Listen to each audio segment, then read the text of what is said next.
We're Going live. We're live. Hello. We're live. For those of you that don't know, we literally just got to the St Pancras Hotel in London like 2 minutes ago. We're like, get us the room keys quick. We're going live in 3 minutes. So we are sweating, running through the corridors. Yeah, I've never moved so fast in my life, and I've never connected to hotel Wi-Fi so fast in my life either. So hello, we are here at the beautiful St Pancras Hotel in London. We're here for a conference little thing we're doing tomorrow with a few people. We've got all sorts of people coming tomorrow, haven't we? We've got some people from deposit registration. We've got some people from the trading standards. We've got PayProp who are hosting the event. We've got all sorts of people. We've got Nathan Emerson, CEO of Arla. We've got all sorts of people joining us here tomorrow. So we are here for the meeting tomorrow, and we are streaming live from the St Pancras Hotel in London, which, can I say, is a pretty nice hotel. It's actually, beautiful, isn't it? Yeah, definitely. I loved it. We walked up the forecourt, some Bentleys on the forecourt there. We felt very at home, didn't we, Sal? Oh, absolutely, darling, absolutely. Yeah. As we walked from the train station. Yeah, we walked on the train station with me going left, and Kate's going, no, it's right. I'm going, no, it's left. And anyway, she was right, because she always is. But there we are. Hello, and welcome everybody. So let us know you're here, guys. Let us know where you're tuning in from. So just drop it in the chat. Where are you in the world? Are you in London? Are you in Scotland? Are you in Wales? Are you in the Midlands? Are you in sunny Wolverhampton? Where are you listening to us live from today? And as you know, this is a series called Profit Matters. Now, what is this? Well, I realized a few years ago when we started looking at really squeezing the juice and increasing revenue in businesses that so many letting agents really don't focus on the profit in their business. They focus on how many lets and how many landlords and how many reviews they've got and their market share. But very few letting agents focus on the profit in their business. And so I just really wanted just to turn our heads for a little while and just say, well, hey, guys, let's focus on this profit, because here's a few interesting facts. Did you know that we're way down on the scale of actual profitability as a business industry? As an industry, we're about 94th on the list of profitable industries. So there's lots of things. There's 93 things that are far more profitable as a business if you want to invest in something than letting agency. Now, I don't know about you, but I think that's crazy. Don't you, Kate? The amount of work we do, isn't that crazy?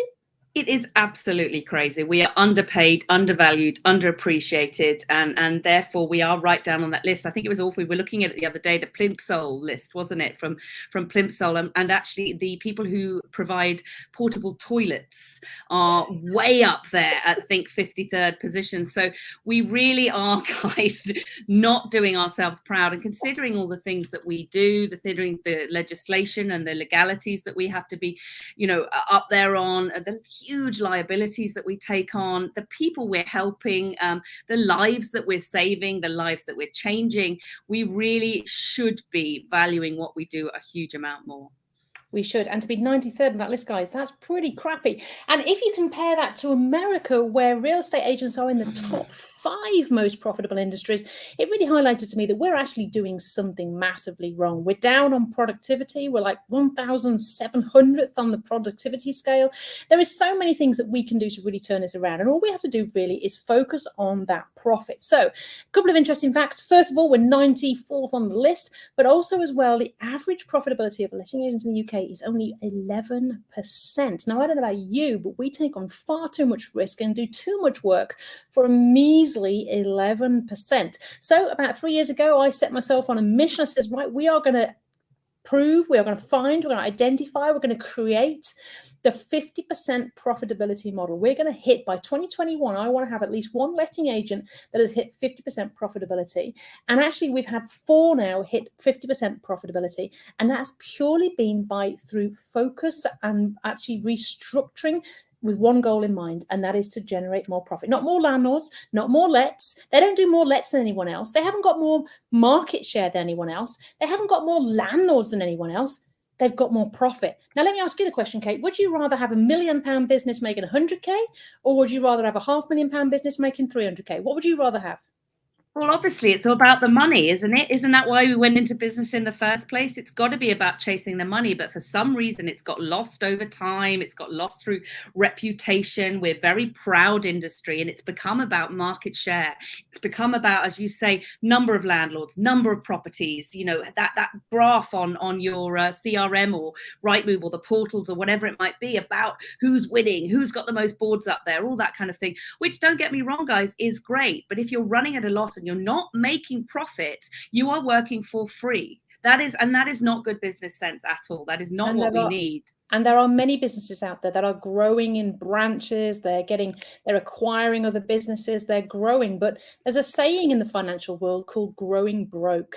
And if you're growing, but you're still really scraping the bottom of the barrel to meet payroll at the end of the day and all those sort of different things, then it's really not the way to do it. So we're going to focus on that profit. And what do we need to do? Now, we're running a little event in a couple of weeks called Agent Rainmaker Live. I think it's like 26 days away or something. It's on less of the little, Sally. It's not a little event. Well, Come on. It's a bloody big conference, and there's loads of people there and exhibitors and everything. And even Kate has a T-shirt gun. It's absolutely manic. But we're going to be showcasing the actual models, actually how they've constructed the businesses that have achieved this 50%. So that's so exciting, guys.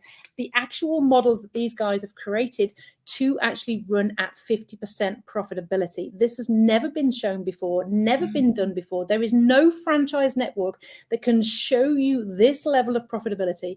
We're going to be sharing that with you at Agent Rainmaker Live. So if you haven't got your tickets yet, hop over to agentrainmaker.live, grab your ticket and come and see it. And so we're teasing it out really over these profit matters and sharing with you different things to look at, different things to focus on, with one goal to get you guys to be absolutely focused on the profit. So, hey, first thing you can do, what can you do? Number one is, guess what?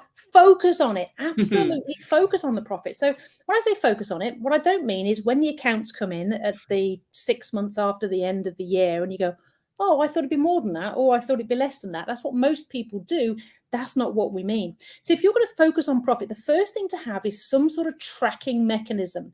Every single month, understand where your business is year to date or month to date or wherever you're at in the year, where you're at profitability. Understand it monthly, understand it quarterly, understand it yearly, because it will go up and down as the year ebbs and flows. But you need to understand where you're at any particular point in time. Start to understand it, listen to it, talk about it, and explain it to your staff as well. Say, guys, we want to increase the profitability. We're currently at 10% profit. We want to get to 20%. If we can reduce that and increase that, if we can do this, charge a bit more there, go for the higher value clients, all those sort of different things. These things that we can do, have it as a communication tool, talk about it and understand it. And if you talk about it and you communicate about it and you monitor it and you track it, then you can achieve it. There's a saying in business, Kate, that says, if you can't monitor it, you can't manage it. And so the first thing here is have some sort of monitoring and tracking tool. Do you agree? Absolutely. And I think I love your point about making sure that the staff are involved and making sure that they understand, obviously within a level in the business. But I think this is really important because you first need to get your understanding out. And as you say, where focus goes, energy flows. And if you start to focus on it, you will see a difference in it. So that's the first thing.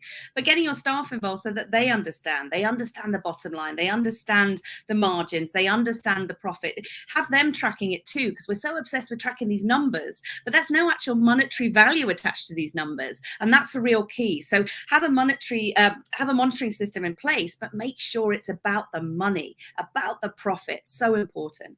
And it's interesting, the businesses we've been working over the last 3 years, when they start to monitor and track the profitability, guess what happens? It starts to improve. It's like anything. If you really focus on lets, you'll get lets. If you really focus on pounds per deal, you'll get pounds per deal. If you really focus on profit, you'll get profit. And so what do these 50% models actually have that, a normal letting agency doesn't have? Well, I can tell you now, they are totally different in their structure.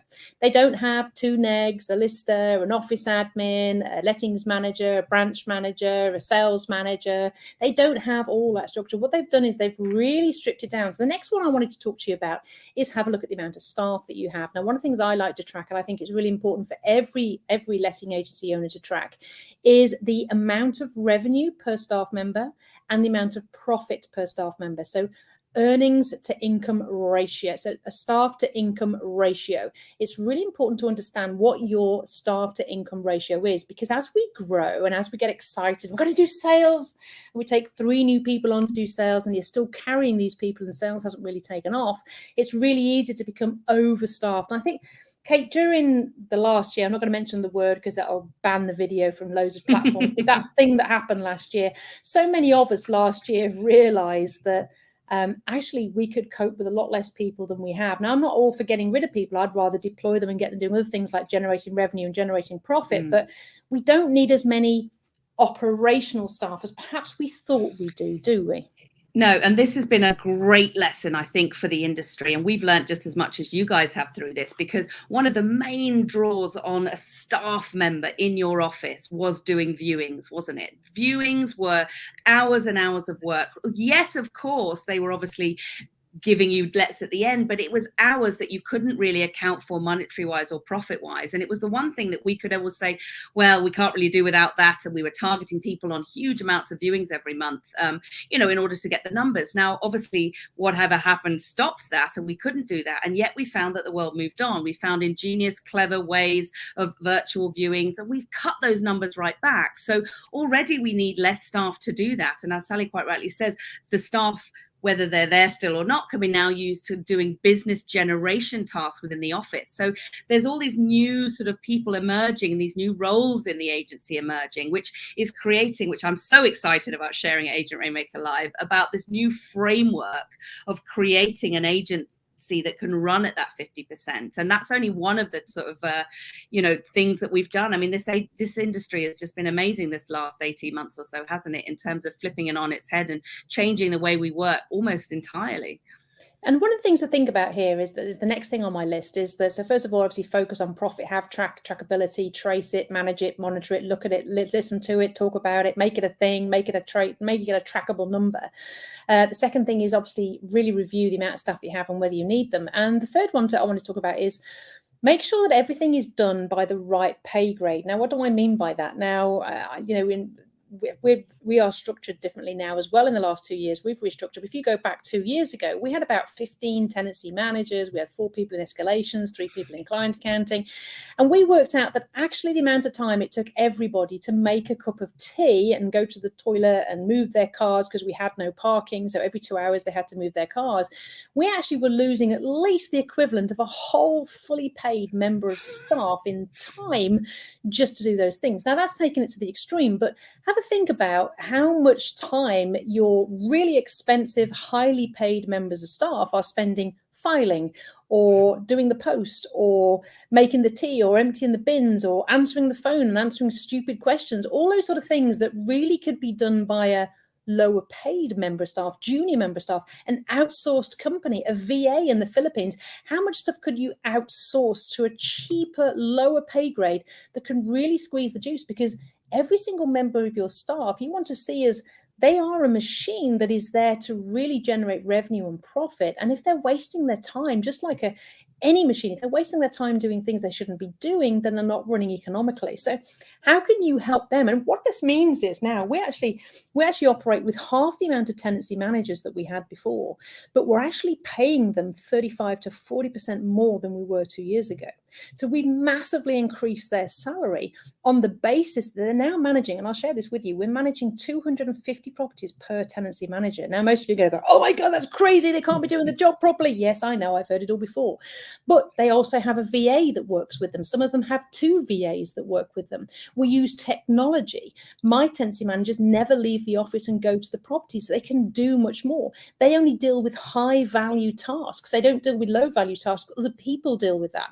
So start thinking about how you can really get everything that you do at the right pay level. Now, at the front end, it's just the same, Kate, isn't it? There's things that you can outsource, pass on, get done by a lower pay grade, and really free up your staff to be absolutely awesome sales and lead generation machines. Absolutely. And one of the things, again, using VAs we put into the front office was those phone calls, because we all know we've been an absolute wash with tenants in the last 12 months. It's been amazing. We've got tenants coming out of our ears, haven't we? And the phone never stops ringing. You put one property up and immediately you get, 70 calls coming in. Now, that's a lot of time. That's a lot of noise in the office. That's a lot of time that you're paying your perhaps slightly highly paid managers or negotiators or business development managers to basically just be picking up the phone and registering tenants. So that is something that can be outsourced, can be processed and checklisted and given to a VA. So we've lifted all of those calls out of our branch so that now, and at first I think they all were like, oh, there's silence. Oh my God. But what it does is it lifts that so that they then have to action. They're now calling hustle hours. They're, calling leads. They're generating valuations and generating new business, because it doesn't have to be them doing those calls. So there's so many different ways that you can do that. Think about those low level tasks. Think about what can be systemized and processed, and then pass them down. Keep doing that.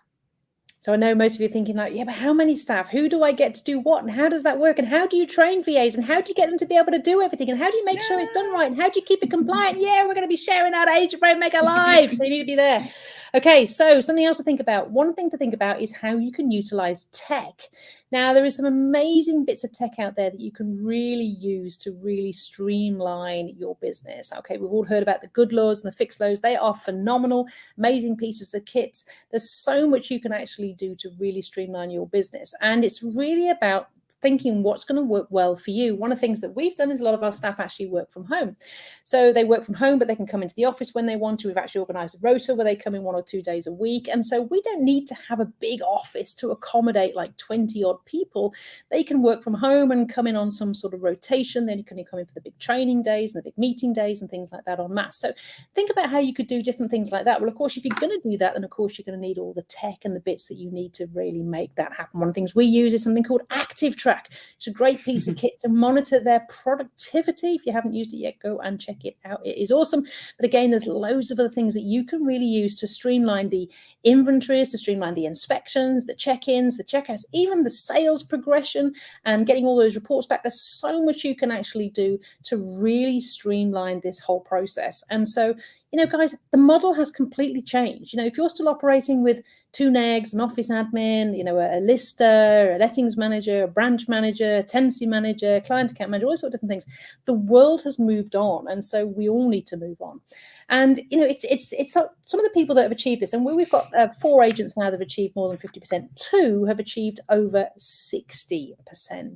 60% profitability. That is rivaling some of the big profitability companies in this country.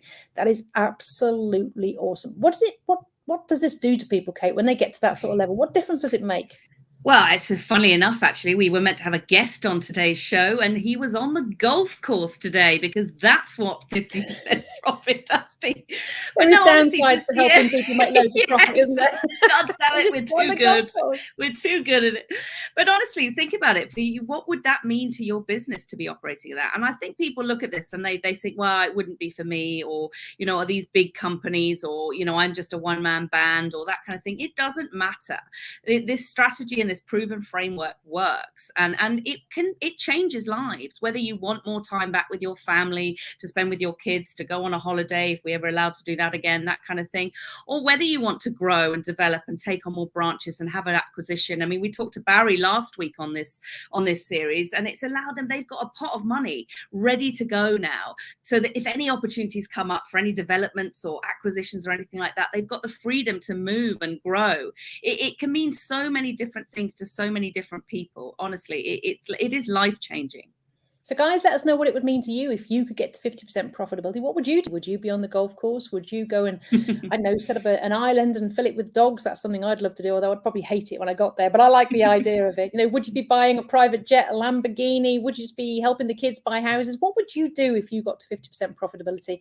What would it mean to you? So to me, the big thing that I've seen it really transform in people is just peace of mind. You can just see them like, it's just like they just become calmer, they become more relaxed, they just love life, they love going to work anymore, it's more fun. So what would it mean to you? It's different for all of us, we are all different. What would it mean to you? I'd love to know.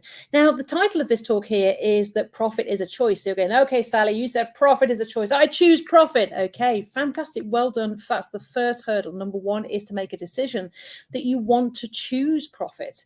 The next part of the step is basically to start to make some of the changes. Now, Kate knows better than anybody because she works with a lot of our ARX members and agent rainmakers and coaches them through making these changes in their businesses.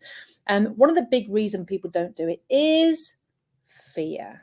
It's scary. It's scary to make that decision to trust a piece of software. It's scary to make that decision to downsize or to let go of the offices or to have people working from home and trust them. It's scared to create an onboarding program platform that trains people in a different country.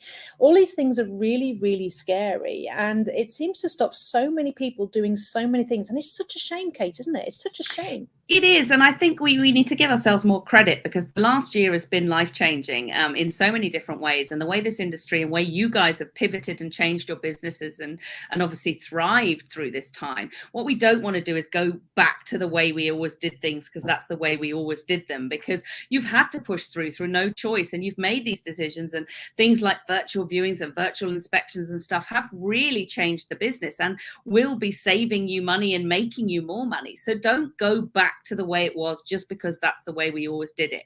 We have the freedom in this industry, which I don't think people give themselves enough, to mold and create the businesses we want. It doesn't have to be done the way we always done it just because that's how they do it up the road or how they used to do it 20 years ago or whatever. We have that freedom. So don't be fearful of it. Be excited because we can create the businesses we want, how we want it to look, how we want it to run, and we can control the profit that we make. So remember that. I think, what is it? Tosin always says, feel the fear and do it anyway, right? So push through that, because on the other side of that is that life that you want, is that being on the golf course, is that profitability at 50-60%. So you've got to face that head on and go through it because it is so worth it. So some of the fears we're talking about are simple things, though, Kate. They're things like, I know that member of staff isn't right, but I don't want to let them go because they've been with me so long or because they're really nice or whatever. So that's a choice. It's your choice to keep that member of staff when they're not performing for you or you don't need them. It's your choice. And if you choose to do that, that's 20K less profit you'll make this year. And it is those sort of decisions that will really make the difference between making that profit or not making that profit. Also, your accountant. I've said this many times before in this series, and I'm going to say it again. Manage your accountant. What tends to happen is accountants come in and they tell us what we've done. We need to manage that process. There's things that you can push into next year, things you can pull forward from last year. There's things you can do on appreciation and depreciation. What are you doing in your accounts? How are you managing that? How are you managing your creditors, your debtors, your intercompany loans, your directors' loans? How are you taking your salary? How are you taking your expenses? All these different things. How are you managing all of that? Or are you just letting the accountant do it?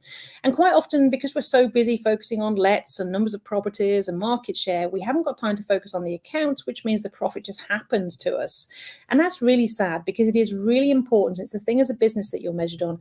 It is really important. Now, it might be that it's right for you right now not to make a ton of profit. It might be that it's not suitable for you because you're reinvesting that profit into growing the business. That's absolutely fine as long as it's a choice and you've made a conscious decision to do that.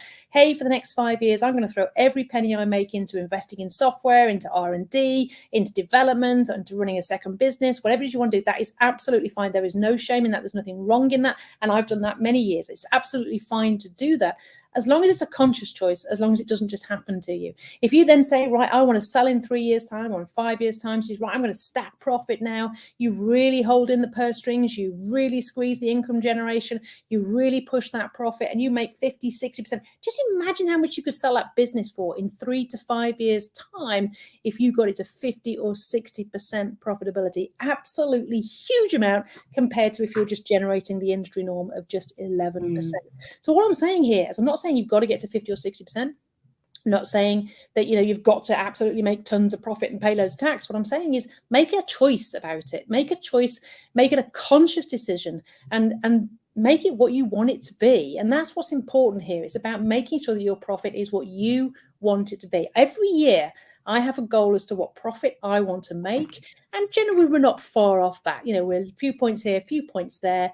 But with the conversations with the accountants, we can generally work it to where we want it to be with accruals and prepayments and things like that. So there's things that you can do to get it to where you want to be. So I'm not talking about tax or evasion or anything like that here. I'm just talking about taking control of your finances, of your profit, and making it a conscious choice. Can you imagine, Kate, if in, say, 5 years' time, the industry norm was 50% profitability? Can you imagine? Well, I can imagine, because I worked as a realtor in Canada for 3 years in Vancouver, absolutely gorgeous, for Sotheby's over there. And as you say, realtors over there are in the top 5 professions in the country. Hi, Jeff Mendelson, all the way from America. He knows what realtors can do. So I can imagine a world like that. And it's run very, very differently. And I would love nothing more, and that's what we're very passionate about here, is trying to help this industry in this country get to that level, because it really is something quite special. We've just got to change what we're doing. And a lot of people, as you talk about fears, saying, oh, well, I can't. Well, you can. You just might need to make some changes first. And I think that's really important. Decisions that aren't comfortable. You've got to make it matter. And that's the whole point of this series, is making profit matter to you. And if you're not thinking about it and focusing on it or anything, then it won't matter. It doesn't matter.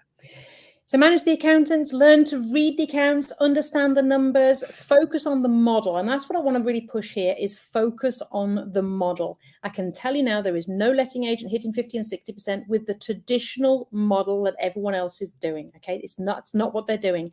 They haven't got all the tenancy managers and the client account managers and the negotiators and the listers and lettings managers and sales managers and branch managers and everybody else milling around and hitting 50 and 60%.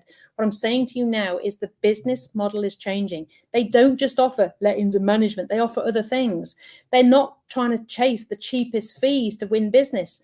They're not just doing what everyone else is doing for marketing. They haven't got the same staff levels. They're not using the same tech.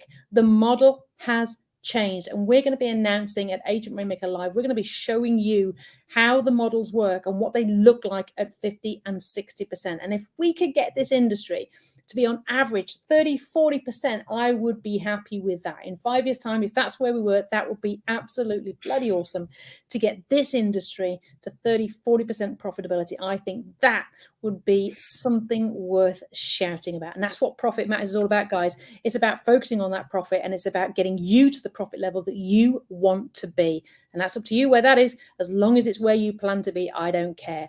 And so that's been it for us today. We've been joined by Jeff over in Miami, which is absolutely phenomenal. Maggie in London. We've had people from all over the place. It's been absolutely phenomenal to see you guys here today. We've been live on Facebook. We've been live on YouTube. We're live on LinkedIn. So hello to all of you. Thank you so much for tuning in. And those of you watching on replay as well, still drop your comments in. We will still pick them up after this live has finished. But just to remind you, in about 20 odd days, we are going to be running 24. God. We're going to be running a phenomenal 3-day conference called Agent Rainmaker Live. If you have not been to it before, it is the event of the year for letting agents that want to grow their business. And I don't mean having 10 branches. What I mean is building the business you want, whether that's more profitable, whether that's just you getting out of the business, having some spare time, getting your life back, whether that's increasing revenue, additional services, add-ons, reduce costs, whatever it is for you.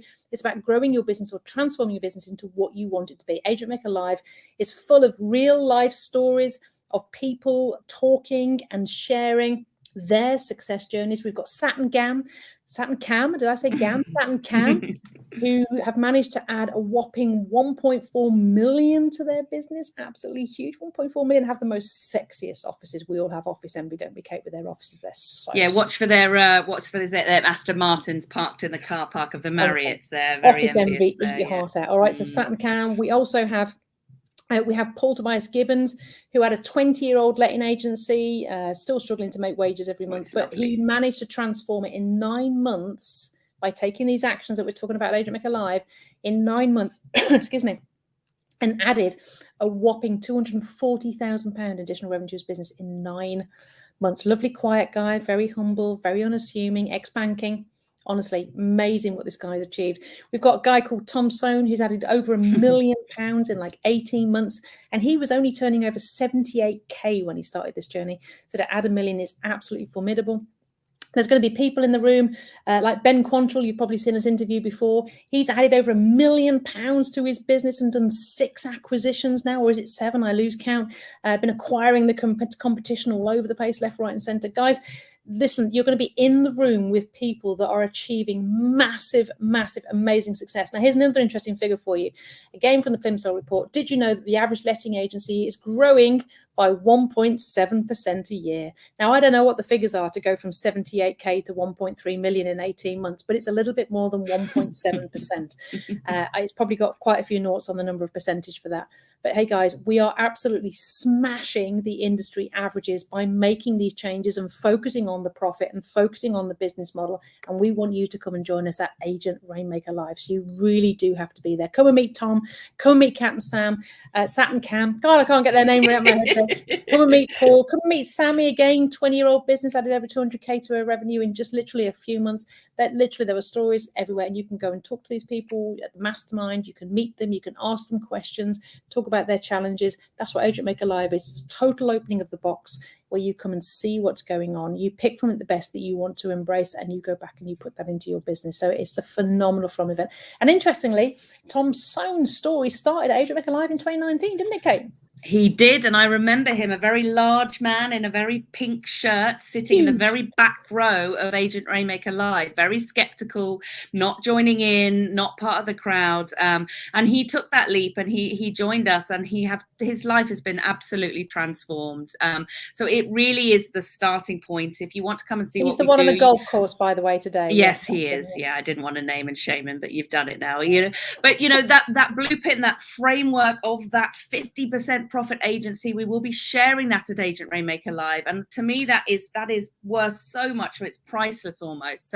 Tickets are available. Ticket prices go up actually midnight on Sunday, so don't wait. Don't think about it too long. Imagine if Tom Soane had done that 14 months ago. I don't know, he's almost giving away 1.3 million pounds. Well, as he said in his last interview, he wouldn't be here now if he hadn't taken that action. Yeah. So yeah, go and do it. I'll just let you know, tickets are selling out fast. We've already sold exclusive. They've completely gone.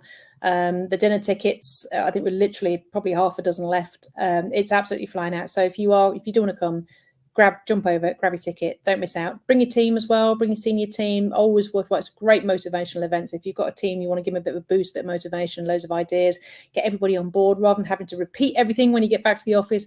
Bring your team as well. It's a great party on the Saturday night, which everybody loves as well. So we have like a celebrity comedian, the award ceremony, there's a silent auction for charity, and then we have lots of dancing and things like that. So it's going to be a great party. We need a party, don't we? It's about time. Oh, we need hugs for everyone. No hugs, no hugs. Hugs for everyone. We don't do hugs, Kate. No. Kate's always trying to hug me and everybody, and it's just not letting hug. Correct. It's been a tough year for me. Let's put it that way. Anyway, guys, that's Profit Matters. Episode 4 is done from the St Pancras Hotel here in London. What a beautiful location. We're going to go and check out the rest of the hotel now before our scheduled dinner this evening and our event tomorrow. But thank you all for tuning in. If you're watching on replay, again, please comment. We will see the comments later on in the day. And make sure you go and book that ticket to Agent Maker Live and come and learn the new setup for a 50% profitability business. Honestly, you do not want to miss this, guys, because literally if you leave it another year, there'll be a few people ahead of you. Right, I'm going to tune out now. See you soon. Bye. Bye.